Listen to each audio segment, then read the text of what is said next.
নজর রাখবো পরবর্তী সংবাদে। বিশালগড়ে উদ্ধার হয়েছে একটি বিরল প্রজাতির প্রাণী এবং এই প্রাণীকে উদ্ধারের পর থেকে একটা এলাকাবাসীদের মধ্যে একটা আতঙ্ক সৃষ্টি হয়েছে। সিপাহীজলা অভয়ারণ্যে বনাঞ্চল প্রতিনিয়ত অগ্নিকাণ্ড এবং খাদ্যের অভাবে একাধিক পশু পাখি চলে আসছে বর্তমানে লোকালয়ে। আর বিশালগড়ের রঘুনাথপুর এলাকা থেকে সেই বিরল প্রজাতির প্রাণীটিকে উদ্ধার করা হয়েছে।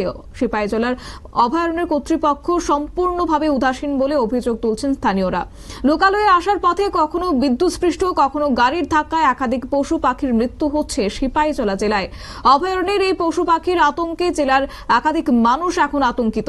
রবিবার গভীর রাতে বিশালগড় রঘুনাথপুর এলাকায় হঠাৎ করে এলাকাবাসী দেখতে পায় বিরল প্রজাতির প্রাণীর সাথে পাড়ার একাধিক কুকুরের সংঘর্ষ হয়েছে। মুহূর্তের মধ্যে সেই প্রজাতির প্রাণীর নাম পাম্প ক্রিয়েট মানুষের বাড়িতে প্রবেশ করেছে। হঠাৎ করে চিৎকার শুরু হয় গোটা এলাকায় এবং পাম্প ক্রিয়েট প্রজাতির প্রাণীটি অনেকটাই দেখতে কুকুরের মতো হিংস্র প্রাণী। বাধ্য হয়ে এলাকাবাসী একত্রিত হয়ে হিংস্র পাম্প ক্রিয়েট প্রজাতির প্রাণীটিকে আটক করে খবর দেয় সিপাহীজলা অভয়ারণ্যে।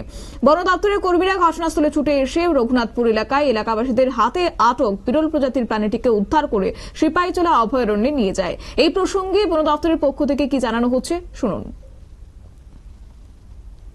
হঠাৎ আমরা খবর পাইছি এখানে একটা পাম্পসিয়েট একটা উইন্ডো টুয়ে পুকুরে পড়ে আছে, তার খবর পাই আমরা আইলাম এবং রিকভারি করলাম। কি এটা কোন জায়গা? এটা রঘুনাথপুর। এখন এটাকে কোথায় নিয়ে যাওয়া হবে? এটা সিপাহীজলা হসপিটাল নিয়ে হবে, ট্রিটমেন্ট করা হবে। ট্রিটমেন্ট করার পরে ডাক্তার দেখার পরে ট্রিটমেন্ট করা হবে। আপনারা শুনলেন বন দপ্তরের পক্ষ থেকে বক্তব্য। তারা বলছেন যে এটাকে উদ্ধার করে নিয়ে যাওয়া হয়েছে, যদিও সেখানে স্থানীয় বাসিন্দারা অভিযোগ তুলছেন যে চরিলাম এলাকায় প্রতিনিয়ত মানুষের বাড়িঘর থেকে উদ্ধার হয়েছে একাধিক অজগর সাপও। মানুষের বাড়ি ঘরে গৃহপালিত হাঁস মুরগি খেয়ে ফেলছে এই অজগর সাপ।